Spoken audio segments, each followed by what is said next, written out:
Bienvenidos una semana más a nuestro noticiero semanal de Radio Internacional de Noticias. La policía egipcia interviene para impedir que argumentaron en Nueva York ante la comisión. Como noticias nacionales presentamos Medio centenar de asociaciones pro vida han convocado a facilitar datos precisos al respecto a la Terminaremos con noticias de la Santa Sede. El Vaticano recoge firmas para defender a no nacidos. de la Conferencia Episcopal Italiana. Bienvenidos una vez más a nuestro noticiario semanal de Radio HM. Hoy les saludamos Isabel Jordán y María Fra.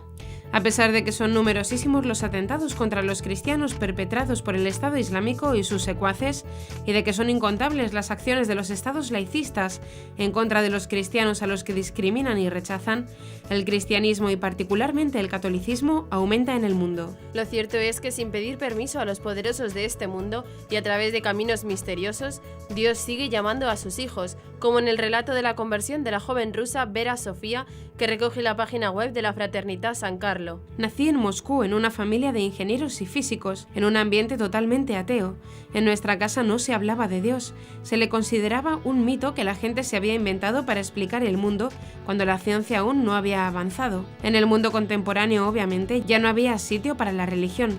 Yo también pensaba lo mismo y estaba orgullosa de ser como todos en mi familia, pero me he convertido porque en un momento determinado me di cuenta de que el bien que sentía, que necesitaba, era Dios. Había empezado la carrera de medicina. Todo lo que estudiaba me daba pruebas de la existencia de Dios. Me convencía del genio y la sabiduría del Creador. Comprendí que la ciencia era una demostración del hecho de que Dios existe. Cuando entré por primera vez en una iglesia católica, me sentí como en casa, envuelta por una presencia que ama, que perdona, que acoge. Según las últimas estadísticas, hay 1.284 millones de católicos en el mundo.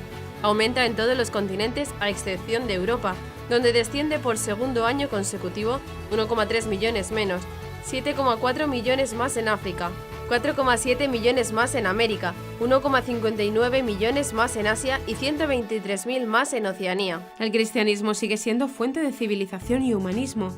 Así lo reflejan las numerosas obras llevadas a cabo por la Iglesia en los distintos continentes.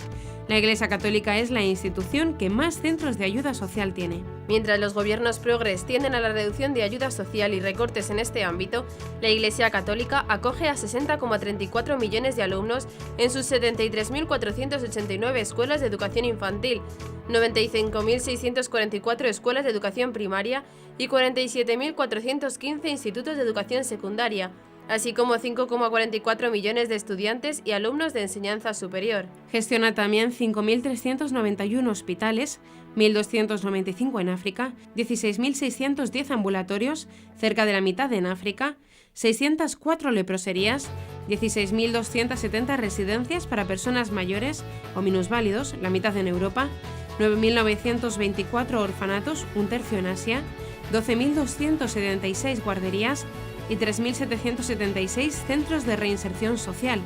14.551 consejeros conyugales trabajan también para la Iglesia, un poco menos de la mitad en Europa. Comenzaremos con las noticias de interés internacional. Egipto. Coptos protestan contra el cierre de 3 iglesias en las últimas semanas. Venezuela. 280.000 niños venezolanos en riesgo de muerte por desnutrición. Estados Unidos. El racismo es un pecado que niega la dignidad humana, afirma el cardenal. Colombia. Una grave violación a la dignidad de la persona. Inglaterra. Procesión eucarística en silencio por 50 años de la ley del aborto. Pasaremos después a las noticias nacionales. Para un cofrade, la luz de su vida es Jesucristo, señala obispo. Ser testigo de la reconciliación, el perdón y la paz, anima arzobispo. Un grupo de presos peregrinó a Caravaca de la Cruz en pleno jubileo. Escuela en Congo recibe pupitres financiados por la parroquia de Picanya. Una oración que un día podrás necesitar que recen por ti. Y por último comentaremos algunas de las noticias más destacadas de la Santa Sede. Cardenal Brandmüller, es imposible cambiar la enseñanza católica contra la anticoncepción. En el cielo no habrá terremotos ni angustias, dice Cardenal Parolin. Vaticano celebra el 450 aniversario de San Francisco de Sales con un sello especial. El Papa Francisco pide valentía para hacer crecer el reino de Dios. Papa Francisco envió mensaje de apoyo para Caminata por la Vida 2017. Los cristianos coptos de Egipto han reiterado el llamamiento a las instituciones contra la discriminación religiosa tras el cierre de 2 iglesias en la provincia de Menia, sumando 3 templos cristianos clausurados en las últimas semanas en lo que la iglesia considera un ataque contra su religión. Nos hemos mantenido callados durante 2 semanas después del cierre de la primera iglesia, pero debido a nuestro silencio la situación ha empeorado. Es como si la oración fuera un crimen, por el que los coptos deben ser castigados, ha declarado la diócesis de Menia en un comunicado oficial. Una de las iglesias ha sido cerrada bajo la sospecha de que podía estar bajo peligro de atentado. Sin embargo, la diócesis ha denunciado que no se ha producido ningún ataque y la iglesia continúa aún clausurada.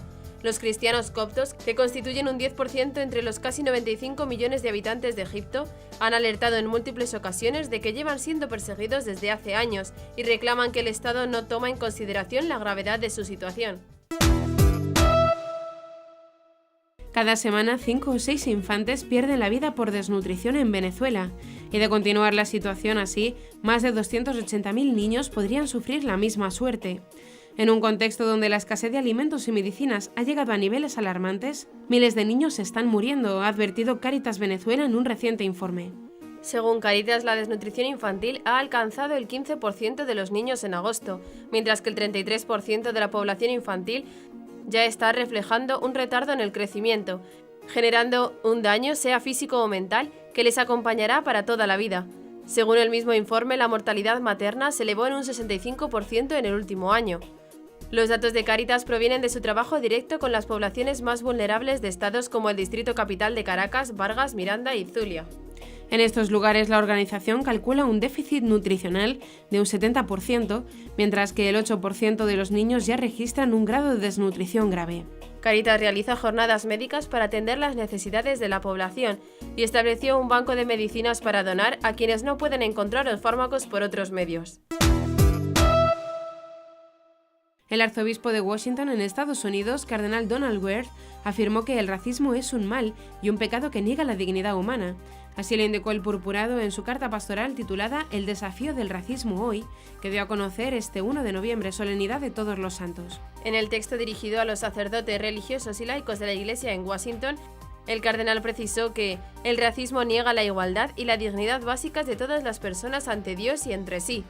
El racismo se define como un pecado porque ofende a Dios el negar la bondad de la creación. Es un pecado contra nuestro prójimo, particularmente cuando se manifiesta en apoyo de las estructuras sistemáticas de pecado en los ámbitos social, económico y político. También, dijo el cardenal, es un pecado que atenta contra la unidad del cuerpo de Cristo, porque socava la solidaridad por cuenta de las faltas personales de prejuicio, discriminación y violencia. Ante el avance del racismo, recuerda, los obispos de Estados Unidos han establecido un comité ad hoc formado por miembros del clero y por hombres y mujeres seglares, con el cometido de denunciar este mal que es causa de desunión y de gran daño. El cardenal dijo además en la carta pastoral que las divisiones que nos aquejan hoy en día, que se basan en el color de la piel o el origen étnico de una persona, obviamente no forman parte del plan de Dios. Ante la reciente decisión de la Corte Constitucional refiriéndose a la eutanasia aplicada para menores de edad, la Conferencia Episcopal de Colombia manifestó su preocupación y aseguró que este acto es una grave violación a la dignidad de la persona. Encontramos que el propósito de la reglamentación ordenada por la Corte va en contravía del principio constitucional de defensa de la vida y abre las puertas para que la sociedad llegue a legitimar la supresión de algunas personas y la negación de los más débiles y necesitados, afirman los obispos colombianos en comunicado de prensa emitido el pasado 26 de octubre y firmado por el presidente del Episcopado colombiano y arzobispo de Villavicencio, Monseñor Óscar Urbina, el vicepresidente de la Conferencia Episcopal Colombiana y arzobispo de Medellín, Monseñor Ricardo Tobón, y el secretario general de este organismo y obispo auxiliar de Medellín, Monseñor Elkin Álvarez. Los obispos en su mensaje piden profundizar en la vida como el don más grande y maravilloso de Dios, dirigir más esfuerzos a la prestación digna, eficaz y humanizante de los servicios de salud y multiplicar las acciones para acompañar y aliviar los sufrimientos de los enfermos. Unos 700 católicos participaron de una procesión eucarística en silencio al conmemorarse 50 años de la ley que permite el aborto en Inglaterra. El evento, organizado por la diócesis de East Anglia, se realizó el 27 de octubre y se realizó en el centro de la ciudad de Norwich, al suroeste de Inglaterra. a la que siguió una vigilia de oración en la Catedral de San Juan Bautista. Dirigiéndose a los participantes, el padre Henry Weisnant dijo que nuestros obispos nos han pedido considerar este momento histórico en nuestras oraciones hoy, ya que esta ley ha tenido trágicas consecuencias para nuestra nación en el último medio siglo. Más de 8 millones de abortos se han realizado en todo este tiempo, lamentó el sacerdote. Además, indicó el presbítero, están las heridas espirituales que esa legislación ha causado a los individuos, las parejas y las familias, además del mismo tejido de la sociedad, y todo esto parece ir en aumento. Hoy rezamos al Señor y le pedimos que cure las heridas del aborto en estos 50 años y que por su misericordia se conviertan los corazones y las mentes de este país para reconocer y atesorar la vida de todo ser humano sin importar qué tan vulnerable sea, agregó. Durante la inauguración del quinto Encuentro Nacional de Jóvenes Cofrades, el obispo de Córdoba en España, Monseñor Demetrio Fernández, señaló a los cientos de jóvenes reunidos en el Palacio Episcopal que para todo cofrade la luz de su vida es Jesucristo. Un cofrade confiesa con frecuencia y comulga con más frecuencia todavía, porque para él la luz de su vida es Jesucristo, indicó el prelado en el encuentro que lleva como lema «Sé la luz que mueva al mundo». Monseñor Fernández se refirió al lema del encuentro que acogió a jóvenes cofrades provenientes de 27 delegaciones de toda España y afirmó que la luz nos viene de Jesucristo porque es Jesucristo el que dice «Yo soy la luz del mundo, el que me sigue no camina en tinieblas sino que tendrá la luz de la vida». Y es el propio Jesús el que dice a todo el que quiere seguirle «Vosotros sois la luz del mundo», agregó. Por otro lado, indicó que algunas veces ha escuchado que la religión es un reducto del pasado, que no va con las siguientes generaciones de jóvenes. Sin embargo, dijo que eso no ha estado en Córdoba nunca, pues ha visto muchísimos jóvenes, miles y miles de jóvenes, participar en la vida de la Iglesia. Asimismo, dijo que los jóvenes que en Córdoba participan en las hermandades y cofradías contagian esa energía propia de la juventud y reciben también el testigo y el testimonio de los mayores que viven con hondura esta devoción a sus respectivos titulares. Finalmente deseó a los presentes que este encuentro sirva como un momento de alegría en la fe y terminó invitando a los cofrades a participar del sacramento de la penitencia y de la Eucaristía. El cardenal arzobispo de Valencia y gran canciller de la Universidad Católica de Valencia, Antonio Cañizares, animó a los estudiantes que participan en el 70 Encuentro de Universitarios a ser testigos del perdón, la reconciliación y la paz, y a vivir una vida de entrega por los demás, sobre todo a los pobres. Igualmente, durante la misa que presidió en la catedral, en el marco de esta jornada organizada por la asociación EUC, Cañizares animó a los jóvenes a no tener miedo ni complejos. Lleváis la verdadera sabiduría, la auténtica y plena verdad, que se manifiesta en un amor que os hace libres. Lo mejor que podéis hacer, ahora y cuando seáis graduados, es llevar a Cristo a la humanidad, como los apóstoles y la Virgen María, aseguró. Previa a la celebración de la Eucaristía tuvo lugar la inauguración del encuentro, que con el lema «Minorías creativas para una nueva Europa» reunirá a alumnos y docentes de la Universidad Católica de Valencia, la Universidad de Valladolid y la Universidad Católica de Ávila, entre otros centros. Ha presidido la apertura la rectora de la Universidad Católica de Valencia, Asun Gandía, quien manifestó la alegría de acoger esta iniciativa que nació de la constatación de la necesidad de hacer presente a Cristo en la realidad universitaria, con el fin de contribuir a que la universidad vuelva a ser una comunidad de estudiantes y maestros en búsqueda de la verdad. Un grupo de 16 presos de la cárcel de Murcia II en Campos del Río peregrinaron a Caravaca de la Cruz, que celebra este año su jubileo. Junto a ellos peregrinaron funcionarios de prisiones, voluntarios y varios sacerdotes en una experiencia que los reclusos nunca olvidarán. Una experiencia única, estoy deseando repetirla, cansado pero satisfecho, una experiencia que hay que vivirla para entenderla. Estas son algunas de las impresiones con las que definían la peregrinación a Caravaca de la Cruz, tal y como recoge la diócesis de Cartagena.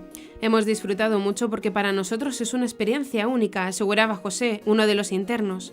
La posibilidad de salir a la calle y disfrutar de algo que no es cotidiano, y también muy cansada, un cansancio que no se mostraba en sus rostros pues la alegría los inundaba. En la mañana del 30 de octubre salieron de la cárcel de Campos del Río rumbo a Mula, desde donde partieron en peregrinación hasta Bullas. Allí hicieron noche. A las 5 celebraron la misa del peregrino en la Basílica Menor Santuario de la Veracruz, que fue presidida por el vicario de la zona Caravaca-Mula, Jesús Aguilar, quien les invitó a aprovechar el tiempo en la cárcel. Ahora, si algo tenéis, es tiempo para vosotros, para dedicaros y para pensar. Aprovechadlo, pensad en lo que es prioritario, lo que es importante, por lo que merecería la pena dar la vida, centrar vuestras vidas. La escuela Saint-Edouard de la ciudad congoleña de Kinshasa recibió a los nuevos pupitres para su centro escolar que han podido adquirir gracias a la aportación económica de la parroquia Nuestra Señora de Montserrat en Picanya. Tras las donaciones voluntarias de los feligreses de la parroquia de Picanya, se alcanzó la cifra de $6.901 que fueron destinados al proyecto de la renovación del mobiliario escolar que lleva la Fundación Adyentes del Arzobispado de Valencia. Los niños de este centro escolar podrán disfrutar de unas mejores instalaciones en sus aulas que les permitirán mejorar el lugar en el que pasan gran parte del día aprendiendo, según fuentes parroquiales. Todavía resta un 20% del dinero total que irá dirigido a la adquisición de las mesas de oficina y de los profesores de la escuela en las próximas semanas, han añadido. Las aportaciones han ido obteniéndose a través de la organización de cenas solidarias, rifas, loterías y rastrillos benéficos que impulsan los feligreses de Picanya. El proyecto de dotar de pupitres a la Escuela del Congo fue asumido el pasado mes de diciembre por la parroquia que cada año dedica parte de sus donativos a un proyecto de desarrollo en el tercer mundo. Entre las numerosas iniciativas para recuperar el verdadero sentido de la solemnidad de todos los santos y de la conmemoración de todos los fieles difuntos, la Fundación Eukamami HM Televisión presentó un vídeo con la oración por las almas del purgatorio. Según explican, quieren enseñar a los fieles que cada una de nuestras palabras, acciones y omisiones tienen resonancias eternas y que nadie entra en el cielo sin antes haberse perfectamente purificado. Además, precisan en un comunicado que con este vídeo pretenden difundir la costumbre de rezar por los difuntos y recitar esta oración que un día podemos necesitar que la recen por nosotros. La enseñanza de la Iglesia contra la anticoncepción, expresada en Humane Vitae, es un ejemplo extraordinario de cómo la verdad de la fe se profundiza y se desarrolla mientras sigue siendo idéntica a sí misma, declaró el cardenal Walter Brandmüller en una conferencia en Roma. El cardenal hizo sus comentarios cuando abrió una conferencia titulada Humane Vitae a sus 50 años. La conferencia tuvo lugar en la Universidad Pontificia de Santo Tomás de Aquino. Brandmüller dijo a los asistentes de la conferencia que es imposible que la Iglesia Católica cambie su enseñanza en Humane Vitae, a lo que se refirió como un documento doctrinal que fue verdaderamente profético. Humane Vitae proporciona un ejemplo extraordinario del funcionamiento del proceso de paradosis, lo que significa la transmisión de la doctrina de la Iglesia. Cuando la verdad de la fe es recibida, adoptada y transmitida, lo que ocurre es que lo que se recibe cuando se adopta y transmite responde a una comprensión más profunda y una expresión más precisa de las necesidades del presente respectivo, sin dejar de ser idéntico consigo mismo, dijo. En todo esto, la contradicción entre el pasado y el presente es imposible. Es el Espíritu Santo quien actúa en la Iglesia de Jesucristo para guiar este proceso de paradosis. Ante la fachada de la Basílica de San Benito de Nursia, gravemente afectada por los terremotos registrados en esta localidad italiana el 24, 26 y 30 de octubre de 2016, el secretario de Estado de la Santa Sede, cardenal Pietro Parolin, celebró una misa con motivo del primer aniversario de aquel acontecimiento. En su homilía, el cardenal refirió que el terremoto manifiesta esa fuerza que nos recuerda que también se puede hacer mucho para paliar los efectos de esta capacidad destructiva. Nuestra existencia permanece sujeta a la inmensidad de las fuerzas cósmicas, recordó. Esas fuerzas nos recuerdan sobre todo que la creación, espléndida y digna de nuestra admiración, nos remite al Creador y cada ser humano está en sus manos, dirigido por Él hacia un destino definitivo de salvación, de paz y de felicidad, donde no habrá terremotos ni angustias del alma y donde todos alcanzaremos nuestras metas. Posteriormente, señalando la fachada de la basílica construida sobre la casa de San Benito, el secretario de Estado destacó que constituye un emblema del terremoto, pero aún más representa la prueba de la capacidad del ser humano de reponerse, de renovar la esperanza, de mirar al cielo. La Oficina Numismática y Filatélica del Vaticano lanzará el próximo 23 de noviembre un sello conmemorativo del 450 aniversario del nacimiento de San Francisco de Sales, patrón de los periodistas. Como en otras ocasiones, la Santa Sede quiere recordar a uno de los santos más importantes de la historia de la Iglesia. San Francisco de Sales nació en Torrens, Glieres, Francia, el 21 de agosto de 1567 en una antigua y noble familia. Vivió su ministerio sacerdotal con la firme voluntad de salvaguardar la Iglesia de Roma de la reforma de Calvino. San Francisco de Sales, doctor de la Iglesia, ha sido uno de los padres de la espiritualidad moderna y ha influenciado a las mayores figuras del siglo XVII europeo, señala la Oficina Filatélica del Vaticano. El amor de Dios fue el argumento con el que convirtió a la comunión católica a muchos fieles que se habían separado de ella. Francisco de Sales fue beatificado en 1662 y 3 años después canonizado por el Papa Alejandro VII. Marco Ventura lo representó representa con el estilo de una vidriera antigua, con la pluma en la mano como patrono de periodistas y escritores, y esta es precisamente la imagen escogida para el sello.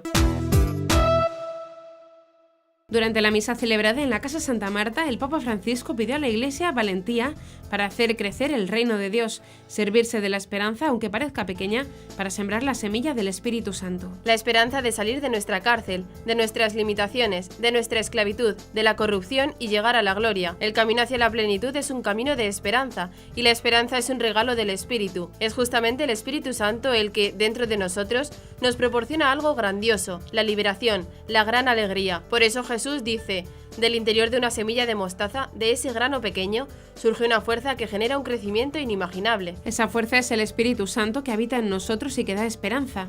Francisco explicó que esa fuerza interior, esa esperanza, crece en nosotros no por medio del proselitismo, sino mediante la fuerza del Espíritu Santo. En este sentido, el Santo Padre animó a los miembros de la Iglesia a dejar que crezca esa semilla con la fuerza del Espíritu, pues muchas veces vemos que se prefiere una pastoral de conservación en vez de dejar que crezca el reino de Dios. Para que el reino crezca se necesita valentía, la valentía de dejar que crezca el grano y de mezclar la levadura. El Papa Francisco envió un mensaje a los promotores y participantes de la Caminata por la Vida 2017, que ha tenido lugar este sábado 4 de noviembre en Portugal, pidiendo para ellos la sabiduría y la fuerza del Espíritu Santo en esta batalla contra el aborto, la eutanasia y otros ataques contra la vida humana. El Papa Francisco envió su saludo a los participantes en la iniciativa que nació de la conciencia cristiana nacional moralmente sensible a la promoción y defensa de la vida contra la cultura del descarte, guiada por la Caminata por la Vida simultánea en las ciudades de Aveiro, Lisboa y Porto, afirmó el mensaje enviado de este 1 de noviembre a través de la Nunciatura Apostólica en Lisboa y firmada por el secretario de Estado del Vaticano, cardenal Pietro Parolin. Además, desea que aparezcan siempre más hombres y mujeres de buena voluntad que abracen con valentía la verdad de la dignidad y valor que cada ser humano tiene para Dios, sosteniendo tal verdad con hechos y razones científicas y morales en un dramático llamamiento a la razón para volver al respeto de cada vida humana desde su concepción hasta el último respiro. Este año la Caminata por la Vida en Portugal llega a su 7ª edición. Se trata de una iniciativa organizada por la Federación Portuguesa por la Vida, a fin de dar testimonio público de la defensa del derecho a la vida desde la concepción hasta la muerte natural. Y hasta aquí nuestro informativo semanal. Esperamos que haya sido de su agrado. Recuerden que pueden seguir escuchándonos siguiendo el resto de nuestra programación en directo a través de la web www.radiohm.net. En ella podrán encontrar también distintos podcasts con los informativos anteriores y otros audios que también pueden ser de su interés. Seguiremos estos días informando de las noticias de la Iglesia y del mundo a través de nuestros breves espacios informativos que les ofrecemos todos los días cada media hora aquí, en Radio HM 88.9 FM y HM Televisión. Ayer, hoy y siempre, la verdad. Gracias por habernos acompañado. Les han informado Isabel Jordán y María Fra. Hasta la próxima semana.